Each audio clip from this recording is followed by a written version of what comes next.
Hello, I'm Segun Manuel, and we believe that entrepreneurship is something we must develop in Africa and indeed the developing economies of the world. That is why we have this program called Let's Talk Business on this station. We want you to watch because we sit down with entrepreneurs and they encourage you on how to develop your own entrepreneurship business. Keep watching Let's Talk Business on this station.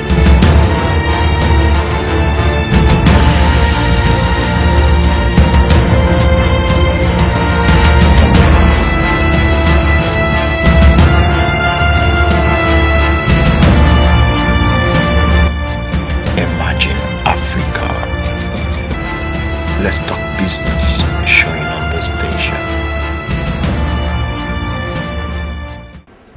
Welcome to Let's Talk Business. My name is Segun Manuel, and on today's episode of the program, we have a fantastic gentleman who will be looking at enterprise development, how you can develop your enterprise from where it is to where you want it to be. We have Bankole Williams in the house. Bankole Williams is a co-partner with Education International based here in Lagos. He's also the founder of Live Your Dreams Africa. He's here with us to share his insight on his new book. You'll get to hear the title of the book very soon, but that will be after we welcome him to the program. Bankole, welcome to the program. Thank you for having me. Good to have you. Yeah, thank you. Very nice. Yeah, I appreciate that comment. I'm going to jump at something very exciting. I have your book in my hand, and it says, "Engage to a job I hate." I know you used to work before now. Yeah, oh yes, definitely. I used to. Okay, I used to work in Guarantee Trust Bank. So I was a banker for going to 5 years, and I left to do what I presently do, which is what I'm really passionate about. I'm passionate about public speaking, passionate about talking and impacting people's lives. So I'd always been interested in consulting. So using public speaking as an avenue to consult for people. At a point in time, in my banking career, I said, I'd had it, I'm not doing this no more. This is not what gives me ultimate fulfillment. So I decided to understudy somebody who I respect so much in the consulting industry before eventually I set up, my own business. So I have a partner and it's called Execution Consulting. What is it about the job that you hated? Okay, well, let me start by saying, I particularly wrote this book because I worked with a lot of people who hated their jobs. So it wasn't like I really hated my job, but it wasn't what gave me ultimate fulfillment. So I can tell you one thing that I didn't like. The long, working hours doing routine things, doing the same thing over and over again, right? Stuff that wasn't really cerebral, I think I was fed up with that, so I wanted something more challenging, But beyond it being more challenging, I wanted to do something that I was really passionate about, right, and build a business around it. So that's pretty much why I left. So tell me, how were you able to develop your passion, having left a paid assignment that was secured? How were you able to develop your enterprise from that point? Okay, well, I'll tell you honestly, starting out wasn't that easy. It's it's not always fun, because when I left to work in an organization where I was earning less than half of what I used to earn. So you can imagine making that kind of a decision when you are earning a healthy salary and now you have to drop all of that for something that would not pay you as much. Yes, it was a tough decision to make, but it was a necessary decision. So for me, one of a few things that I did, I had to cut my costs. I had to plan my exit. So I had to save up money to ensure that, for that period when I'm trying to, find my exactly transit, I'll be able to, exactly have a buffer. Yeah. So that's pretty much what I tried to do before eventually I decided that it was time for me to launch out, and when I did, I'd learned the necessary skills, to be able to set up my business, and I'd learned how to manage a business, which is the challenge a number of people face. So people have talents, they have something that they're passionate about, but they don't know how to convert their passion into money or into a business, exactly into profit. So beyond having a passion is the business side of the passion. So I had to learn that, before eventually I launched out. So did you learn that before you left your paid employment, or you learned it after you left, or during the time? Okay, I'd say I started when I was still in the organization, so I had read a lot of material. Apart from that, I was understudying before I even left the organization, and I think that's important for a lot of employees who, they've seen what they love to do, but it's a difficult decision to leave where they presently are. I think it's okay to test the waters. It's okay to find out, about that particular thing and learn what you need to learn. So when you are out, you hit the ground and you're running. So as far back as then, I used to understudy, during weekends, days I wouldn't go to the office, weekends. I'll go for a particular training that was being organized by somebody who I looked up to. I'll sit in the class, and I'll take notes like my life was dependent on it. I would ask questions, I'll find out, because it's one thing to talk, it's another thing to talk and be able to make money. People say talk is cheap. I say it depends on who is talking. So I needed to know how to be able to convert talk into making money. So I'd already started making my inquiries before I launched out. And then when I launched out, I didn't just set up the business, no. I still worked and submitted to somebody, right? Got more skills, and then I was confident enough to eventually start a business. Cool. You mentioned something about working under somebody. Yes. Youths, our generation, really don't like to serve. Oh, true. But you talked about the need for service. Oh yeah, it's very important. Yeah, I think service is extremely important. It's important because if you don't learn how to interpret another person's dream, who is going to give you the opportunity for your own dream to be interpreted? In the process of trying to help somebody interpret a dream, yours will be interpreted, right? I like to put it this way: you may not be in the right position. So the position is that dream job, that thing that you desire to do. You may not be in the right position, but make sure you're in the right location.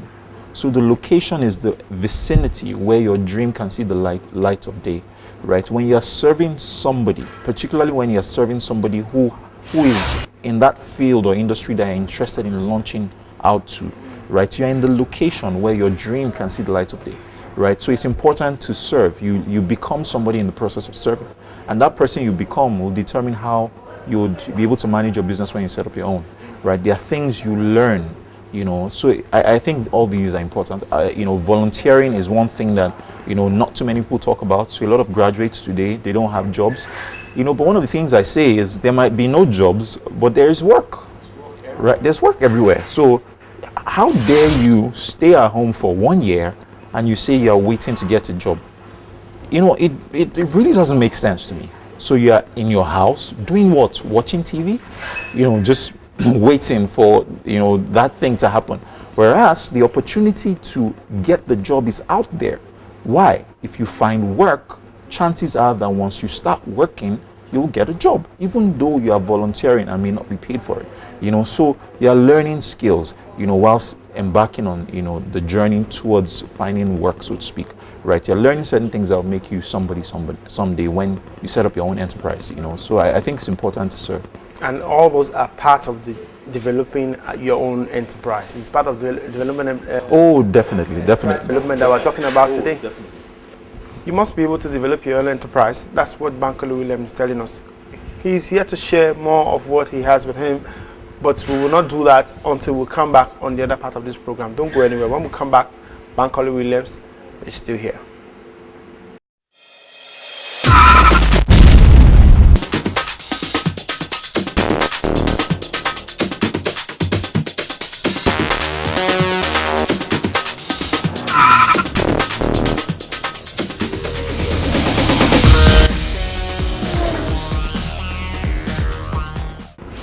Welcome back to Let's Talk Business. We have been looking at developing your own enterprise, in other form, enterprise development. And we're talking with somebody who wrote a very wonderful book that I want to show you. It says, I'm engaged to a job I hate. And there are many people we know out there who are working in jobs that they really do not love, but because they have to do something. You study chemistry in school and you're working in a bank. You're just there just to get by. The pay is good. I'm scared to start my own business. That's why you're watching this program. Here, Bankole Williams will tell you how you can leave that job that you don't like and come and start your own business and develop your enterprise. So tell me, what's the first step to take when I'm starting my own business? When I'm leaving work like you did, to start, what's the first thing I need to do? I think the first thing you need to do is to decide what business it is that you want to start, right? You need to be clear precisely as to what it is you want to do. I've seen a lot of people, try out all sorts of things. But I have an opinion when it comes to setting up business. I believe in setting up a business in something that you are really passionate about, right? So I see people start things that they are not interested in. So in reality, they have no business being there. So the real question is, what is that thing that you're passionate about? Is there a way that you can convert your passion into a business? So there are 3 levels. There's your talent or your passion, there is skill, and there is the business. So how can we transit from just having a talent to converting it to skill, right? People don't pay for talent, they pay for skill, right? And how can you build a business around your skill? So the first thing is defining what business it is that you want to set up before you just jump and launch out. Once you are clear as to what it is, how do you convert it to skill?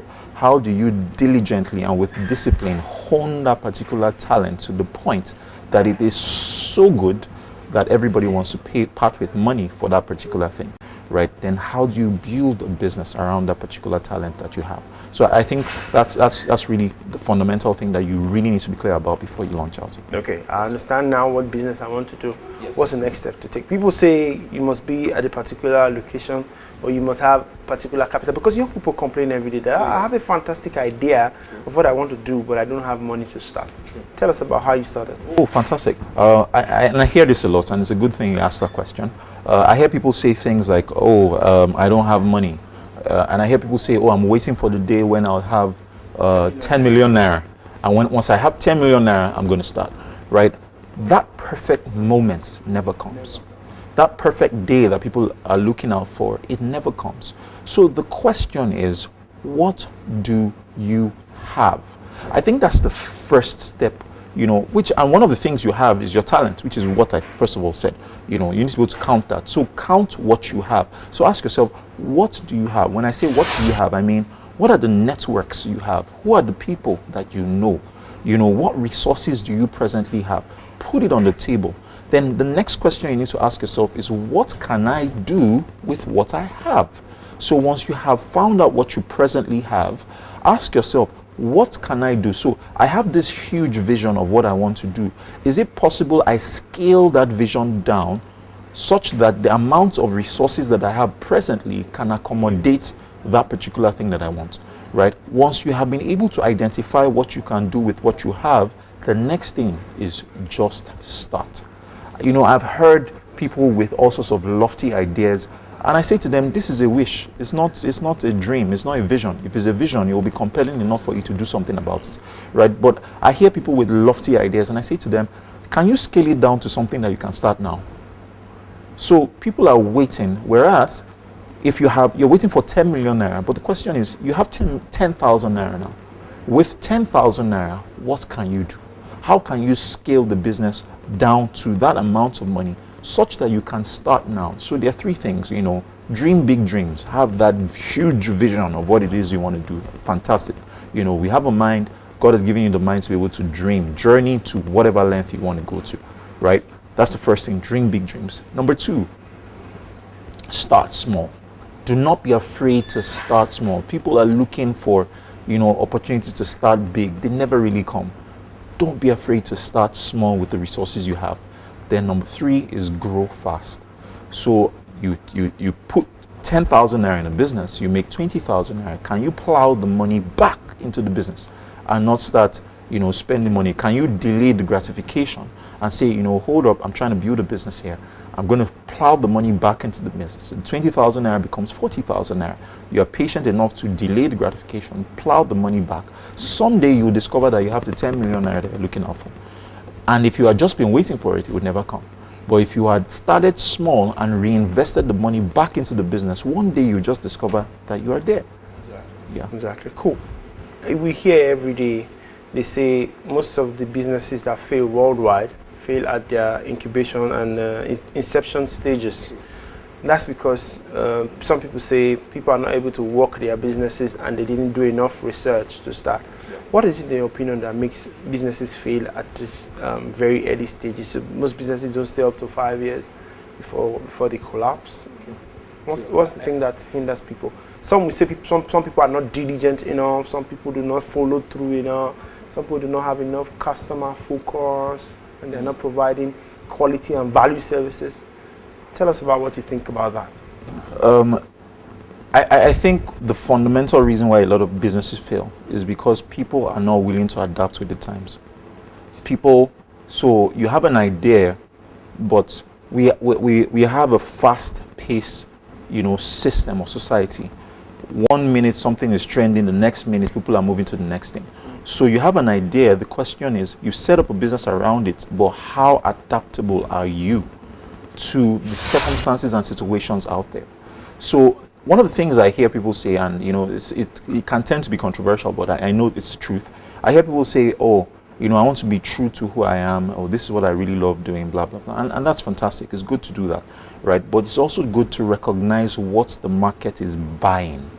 So the question is, have you been able to adapt your business in such a way that it is suitable to what people are buying? So it's not just a case of you offering what you have, but giving people what they need, meeting people's needs, meeting people's desires. So I see some people start out in business, and they start out with an idea that is trending at a particular time, and they continue with that same idea when people have moved. The train has moved, right? And because the train has moved and you're not able to adapt, you discover that it's too late, and people give up too early. So you say to yourself, this thing is not working, heck it, let me just trash it, I'm not doing it again. Whereas you could have adapted the business to suit the direction in which people were going, your customers were going, because you need to meet the customers' needs or their desires, right? And if you are able to adapt with the times, and it's usually understanding times and seasons and being able to take a prompt decision, take opportunities as they come.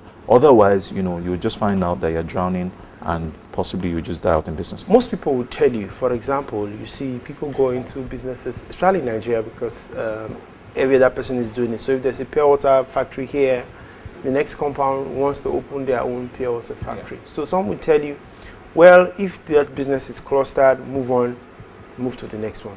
Is that the advice you will give to entrepreneurs now who are starting? For example, you start a clothing business, and everybody sees that it's trending, and they come in droves. Everybody's into clothing business. Do you as an entrepreneur move from there to the next one? Or what do you suggest? Oh no, not that. No, I wouldn't advise that. Like I said from the beginning, it's important to discover what your passion is, right? And being able to build your passion to the point where it becomes skill and becomes a business, right? So even if people are coming into, I'm into fashion, that doesn't mean I should move out of fashion. Whether we like it or not, people will always wear clothes. That's a need that we have in society. So there is always a business opportunity there. The question is, have you carved a niche for yourself? Have you been able to make yourself stand out? So yes, everybody is doing fashion, but why should they pick you? What is that unique selling point, so to speak? What is that thing that makes you different from every other person? What's your blue ocean, right? What's the thing that makes you stand out from every other person making clothes, right? So you have to be able to, you have to be different. You have to be able to define yourself in such a way that people will say, yes, every other person is making clothes, but yours stands out for this particular reason, and because of this particular reason, that's why I'm going to stick with you as a customer, right? So it's discovering that niche that makes you, that sets you apart, that can become your competitive edge or your leverage, right? That's what's important. So I don't believe in running away because there's competition. No, competition should make you thrive. Competition should make you think and innovate and think of better ways to do what you're presently doing. It shouldn't make you run. Yeah. I believe some of those are shared in your book, Engage. So just share with us some of the high points in this book.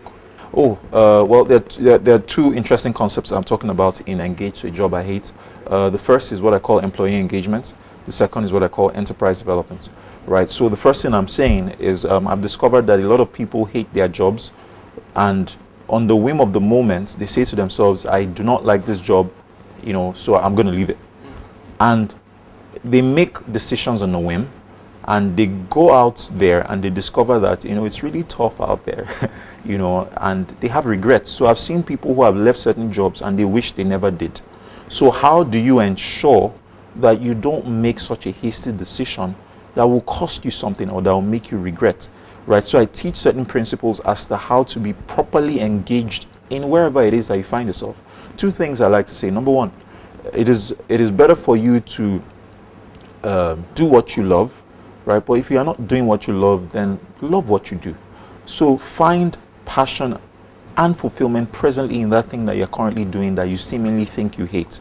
Because the truth of the matter is, whether you recognize it or not, you are becoming somebody whilst on the job. So if you are the grouch who consistently complains, you are becoming a grouch. And that's the person that you're going to become when you go out there. So recognize that this is the place of preparation. So one of the things I say is, everybody has a dream job. It's that thing that they want to do, in the future. So I say, let your dream job be like the penthouse suite of a mansion, right? Let it be like a penthouse suite. For you to get to the penthouse suite, you have to pass through different flights of stairs, right? Pass through different corridors to get there, right?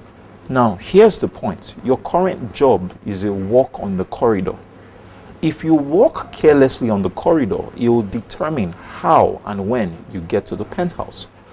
But if you walk carefully, right, and if you walk diligently whilst you are on that job, chances are that you would meet with somebody who would direct you to the lift that will take you quickly to. That's right.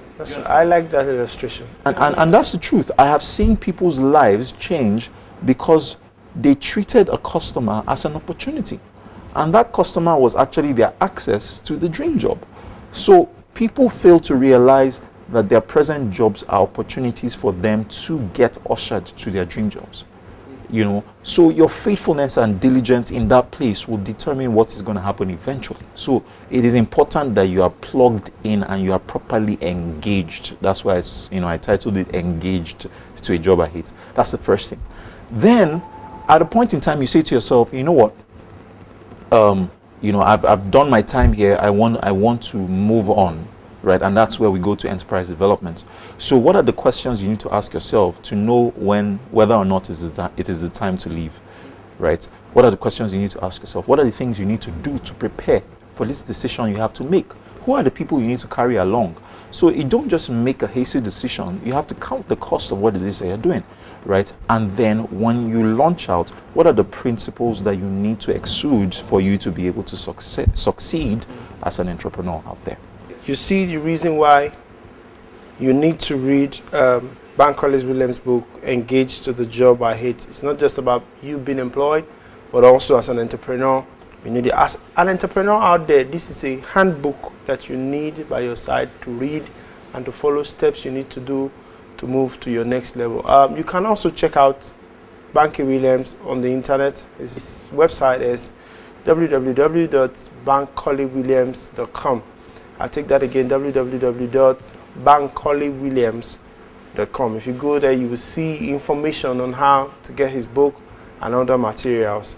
Banky, thank you very much. Before we round up on the program, Banky will give us a final word, but that will not be now, but when we come back on the other side of the program, Banky will tell us his final word on what you need to do to move on to the next level and what you need to do to capitalize on the opportunities we have into this economy. But that will be next on Let's Talk Business. It's a clash of the titans. The fight for glory, for victory, for fame.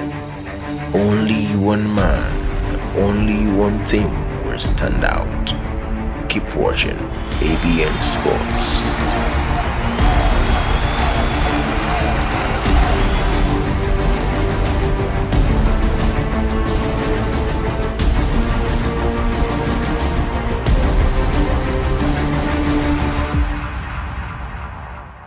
Welcome back to Let's Talk Business. We still have Bankole Williams in the house, but we're running off this episode now, but Banky will have a final opportunity to tell you what he thinks you need to know. So those of you who are stuck in your jobs, like his book, Stuck to the Job I Hate, Engaged to the Job I Hate. Banky also was engaged to a particular job, but maybe not the one he hated, but he's now out and he's a free entrepreneur now. So he will give you his last word, and to those of us who are coppers, who are students, who are still in school, he will tell you what you need to do. Banky, look into the camera, this camera over here, and let them know what they need to know.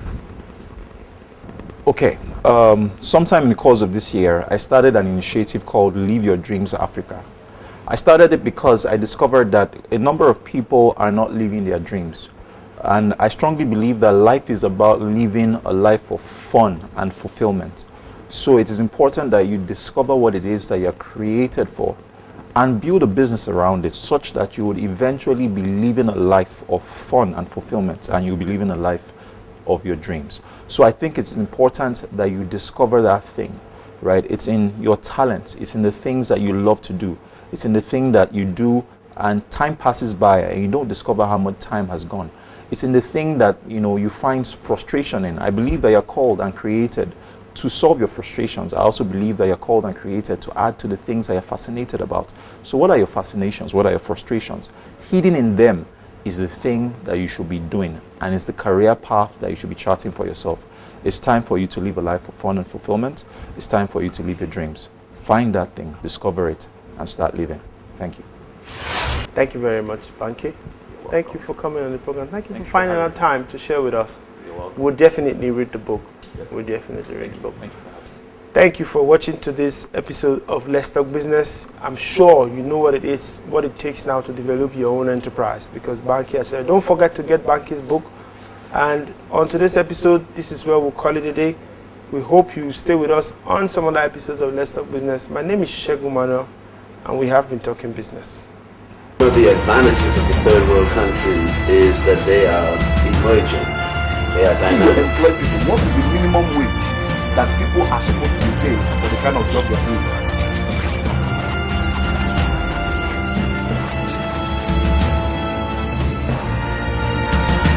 Hello, welcome to Let's Talk Business. My name is Segun Manuel, and on Let's Talk Business we look at how to build entrepreneurship, not just in Africa but in the developing nations of the world. I urge you to join us here to watch Let's Talk Business weekdays on this station. Imagine Africa